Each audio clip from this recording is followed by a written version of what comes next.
CJ Peterson, and welcome to The Journey is Real. We talk to real people with real passions who share a real portion of their hearts. Today, my guest is Ben Winter, and we're going to be talking about the journey of expectation. Thank you for coming on today, Ben. Thanks for having me. Expectation is kind of a tricky thing. They can cause kind of anxiety or depression, or they can cause hope and anticipation. How did the journey of expectation become a passion? Because it is kind of an interesting one. Yeah, it's an interesting path too. So I started doing improv over a decade ago, and in the last 5 or 6 years, time has been flying. I've been teaching improv for kind of team building purposes, and throughout the teaching process, I kept coming across this portion of the improv rules. And one of them really kind of dives into expectations. And one thing I kept saying over and over and over was that nobody gets upset unless an expectation hasn't been met. And, then I continue on with the rule and explain how to get through that in terms of improv and team building. But then, sitting there, I was just like, okay, this is really cool. I'm onto something. But just kind of diagnosing it doesn't solve anything. So I kind of decided that I really needed to dive into what expectations are, where they come from, how to work through them when you're upset, and so on and so forth. And so, here we are today with a book about the entire subject. So yeah, I mean, people don't understand. They get frustrated, they get offended, they get upset, they get anxious, they get all that stuff inside of them. And the biggest issue, honestly, is that they're expecting somebody or something to happen. And if it doesn't, then the world crashes all around them. And it's like, you need to be more flexible. You need to understand. You need to look around you. You need to figure things out and kind of put them into perspective and put yourself in the shoes of the other person. Either people aren't mind readers. yeah. They don't know what's going on in your head. They don't know what you're expecting. And that, I think you hit it kind of dead on, is most of the time we don't even share what our expectations are. So, if I have an expectation of somebody else and they don't follow through on that expectation, I can't blame them because I never told them that I had that expectation of them. So it's like, exactly. Duh, like they didn't know their part. They didn't even know they were part of the play. They thought they were just an observer. So yeah. Yeah, exactly. So what made you want to share this passion with others, though? You kind of touched on that when you said that you were teaching improv. How did it kind of morph into this? It really became one of those things where, I realized people get upset all the time. And here I am understanding like a fundamental cause of why people are getting upset. It's because an expectation went unmet. That's great. But what do I do with it? And first I created a flow chart before I created the book. And the flow chart kind of dives through, hey, you're upset. And, the first question is, did you know that you had the expectation? Most of the time, we don't even know we had the expectation until we're upset. And so it just dives in further and further and further in this flow chart. And then in the book, I kind of dive deeper into every time you answer no to one of the questions, like, did you know you had an expectation? Well, no. Well, there's something deep there. So I decided I needed to write a book about it. And the goal ultimately at the end of the day is to maybe help somebody go from being upset one day and being at their wits' end to actually finding peace again, because maybe this flowchart helped them. Maybe something I wrote in the book helped them. And that's ultimately it, is, I just want to help people. Now, you mentioned that you do improv classes. Do you do classes on expectations as well? I do. They're kind of in flux right now with, the pandemic and all, but yes, they're out there. They're in the works. So how can people find that? Right now, the best way to find anything around this expectation stuff is around the website havingexpectations.com. So you can find the workflows on there for free. You can find information about the book, where to buy it. And then, if you sign up for the newsletter or whatever, when there's a class, then you'll find out more about it. Awesome. Now, you have multiple books out, not just the What to Expect When Having Expectations book that we've kind of been touching on here and there. What other books do you have? So my first book is called Living unscripted, and that one is mostly about using improv for everyday life. Mhm. What most people don't realize until you say it, and then they're like, well, yeah, duh, is that we live a life of improv. Every moment of every day of our lives, we're improvising. And the funny thing is that until I took my first improv class, I had no idea, and most people don't have no idea. There are rules to stage improv. So when you're watching an improv show, you're watching the show Whose Line Is It Anyway? The people on stage are following a very simple set of rules. What are But the it, rules? Just out of curiosity, because you've mentioned the rules a couple times. yeah, I'll get into that in a second. But that book is really it goes through the rules and how they apply to life as well. So it's just not for stage, but it's also for life. The most common improv rule that you're ever going to hear is the rule yes and. If you ask anybody who knows the rules of improv, that's one that's going to come up at the very very front. I think that's rule number two, but that's I differentiate rule number one and rule number two in a different way. So, but yes, and really comes down to accepting what is and adding to that moment. So, if somebody wants something different in their life, they have to accept where they are right now, and they have to figure out what they're going to do to move forward and get to where they want to be. Because if you're just going to say, well, no, this isn't where I am, I'm not poor, I'm not, you know, missing this or that, or, I no, I do have a relationship, even though I clearly don't have a relationship. If you're in denial, you're not going to move forward. But if you're sitting there saying, yeah, I don't have the relationships I want, I don't have the money I want, I don't have this, I don't have that, then you can move forward. You can say, okay, I don't have the relationship I want. And what part do I play? What do I need to do? What can I do to create a different relationship, to find a relationship, whatever it may be? And, that's, on stage, if two people walk out on stage and one says, hi, mom, how are you? The other person has to now take on the role of mom. And that's the nature of improv on stage. It's, yes, I'm mom, and now I have to say something to add to the scene, to build onto it, and continue the things forward. Because if I say, well, no, I'm not your mom, I'm your brother, then the audience is like, what the hell just happened? Is the person blind? Like, What did everybody's I miss? confused. Yeah, it's no longer fun. You're in this space of confusion. But when the other person walks out and says, yeah, yeah, I'm your mom, and I'm upset because you spilled paint in the garage, right? Now there's a scene. Now you got mom, you got kid, you got paint spilled. Like, you can go a lot of different places with that scene now. But if you say, no, I'm your brother, okay, the scene's dead, nobody knows what's going on, and you can't do anything with that unless you're a really good improv artist, and then you can find your way out of it. But still, you don't want to even start a scene like that. Gotcha. And rule number two? So for me, that is rule number two. The first one, because I put rule number one as don't deny, which is the first part of yes and. Because you have to like not deny what's going on before you can do anything else. And there's a lot of depth to just accepting what is in the moment. The yes and rule is really about moving forward and from there. And I agree with you. I think number two should be number one, because you need to accept it before you can move any direction. yeah, You need to accept it before the and. yes, exactly. That's why don't deny is rule number one, and then yes and is rule number two. But usually they're lumped together into one rule by some people that teach improv. But when I'm teaching it for life skills, there's a very big differentiation between the two, and that's kind of why I separated them.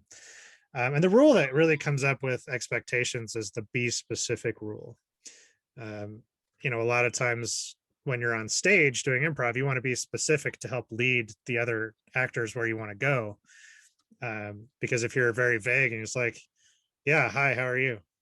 It doesn't Who am really I? give, Where am I? yeah, it's like it doesn't provide any information for the other actors to move forward. That's why the and is so important in yes and. It's like, yeah, I'm here, I'm angry, and here's why I'm angry, and give reasons. Now the other person has something to work with, or whatever the scene calls for. But be specific really kind of adds those specific things to it. And what what are those things that we always have the most specifics about?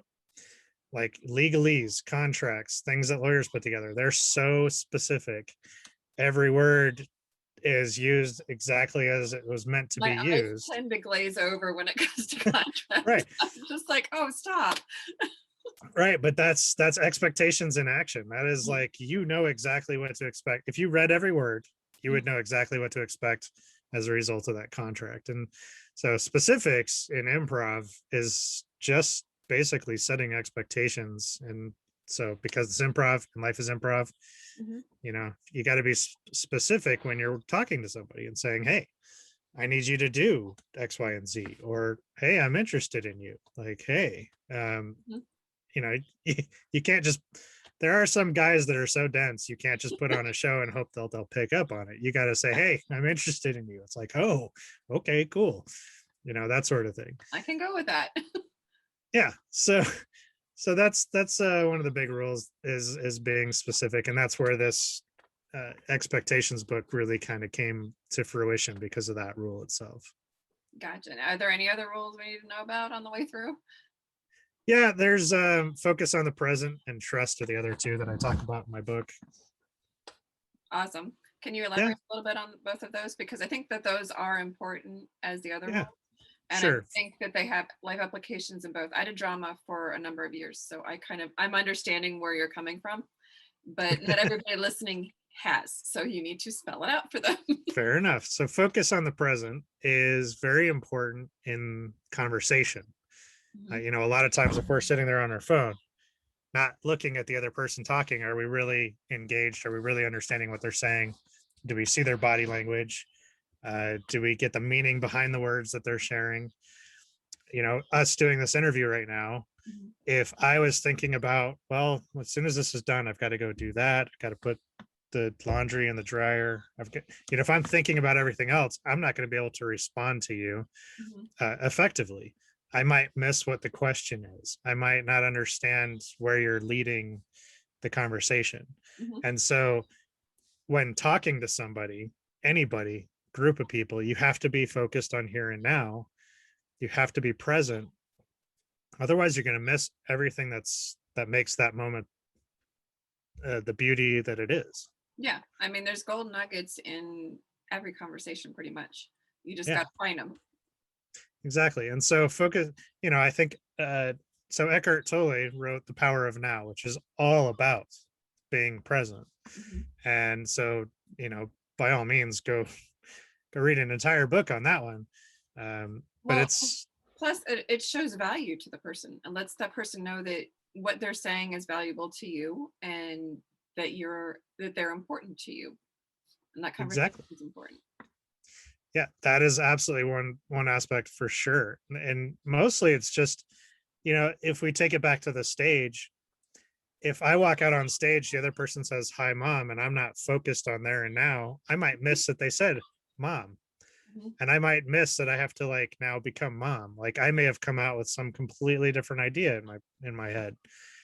But if I was focused on the present, then I would hear them say that and I would, disregard what I had thought about before and move forward. mhm. And so how often do we go into a conversation with somebody with preconceived ideas, notions, where the conversation is going to go, and they take it in a completely different direction? Now we're kind of like defensive because it's like, wait a second, where did you go? I'm not going over there. Mhm.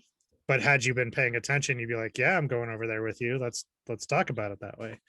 Yeah, and Um, people tend to listen to answer instead of listening to hear. And sometimes that causes communications as well because if you're an actor on the stage and you're like, well, I've already got this played out in my head. Meanwhile, the other one's like going, well, I think I want it to go this way instead. And if you're not there and you're just kind of trying to guide it yourself, you're fighting against the other person and that's not good on stage either. no, and it's a direct representation to life. So Mhm. absolutely. If how often do we listen to somebody ask us a question, we think we know where they're going, but then they twist it right at the end and we're answering the wrong question at that point. Mhm. You can watch any number of videos and people do that all day long. Mhm. Yeah, So it's kind of frustrating for the person you're having the conversation with because they're like, no, you didn't hear what I said. No. Well, yeah, Take let me value complete the on question first. yeah. This isn't Jeopardy. You need you don't need to tell me the question. You need to give me an answer, but you got to listen to the whole question first. So, and what's the last rule you said? It's trust, and trust is mostly a result of following the other rules.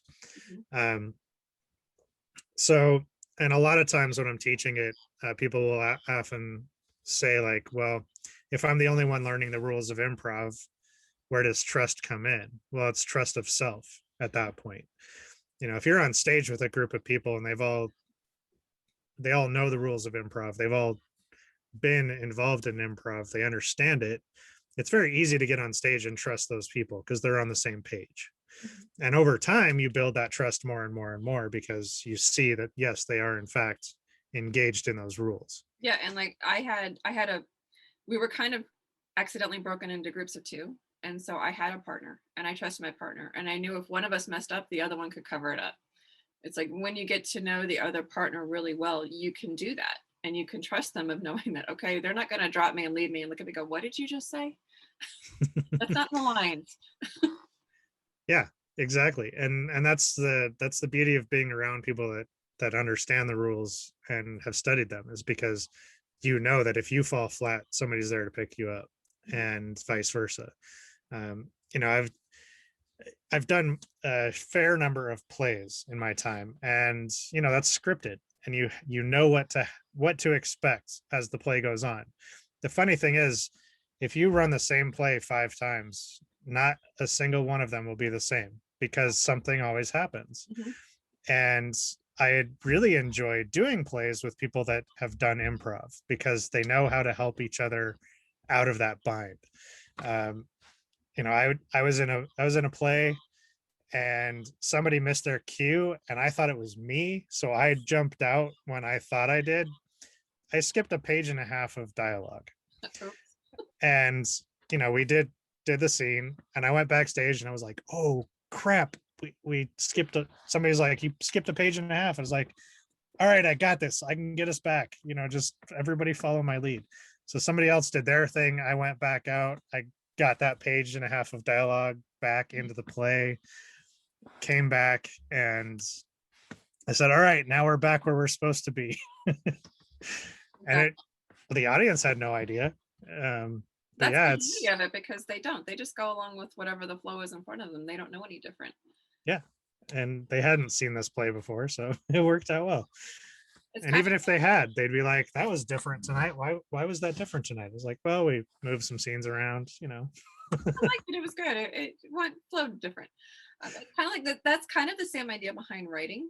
There are two types of. I'm an author, so there are two types of writers. There are usually planners or pantsers. The planners plan everything out, to the detail.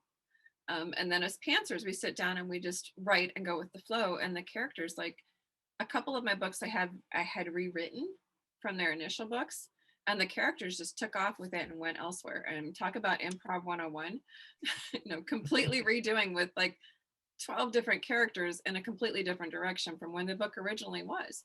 And in all honesty, that's kind of life. Whichever characters you add in, you don't go against the character of the character, and it changes the scene. It changes how it turns out. You just kind of got to trust that they're going to keep going in the same direction or the direction that you need them to go. I like that, yeah. So, and I love I've only written nonfiction, so I don't know how to write fiction. well, actually, it's improv 101.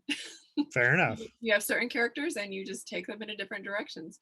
How I write them is kind of like as if I'm watching them on a movie screen. I'm ADD and OCD at the same time. So I make sure that the details are in there with the OCD, but I'm ADD. So if it's boring, that scene is gone. I rip it out.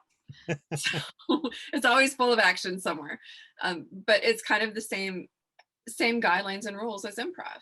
And I think I learned that from drama and being in drama for a number of years, because it's like you when you're on that stage, there's no one to bail you out technically but yourself.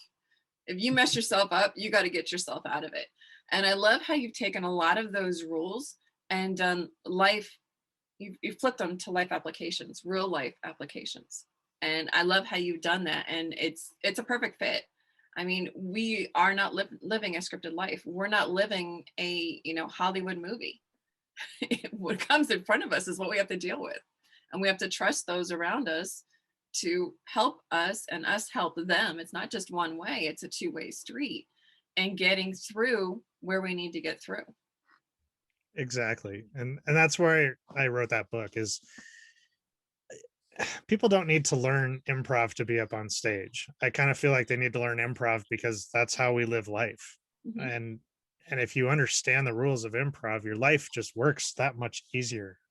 mhm, And I know my life is much happier, much easier to handle when I treat it as a big giant improv show. mhm, exactly. Yeah. So we have about 3 minutes left. Is there anything you'd like to add? There's nothing specific other than, if you're interested in kind of having another tool in your toolbox to get past any sort of issues you have, is, just to head to my website and get that free workflow. Mhm, Um, study it, take a look at it, put it on your fridge, use it as a constant reminder that, it's okay to be upset. Just don't stay there very long. And here's another way that you can kind of tackle that and choose something different in the moment. perfect. Well, those who are looking to find them online, you can find them online at havingexpectations.com. That's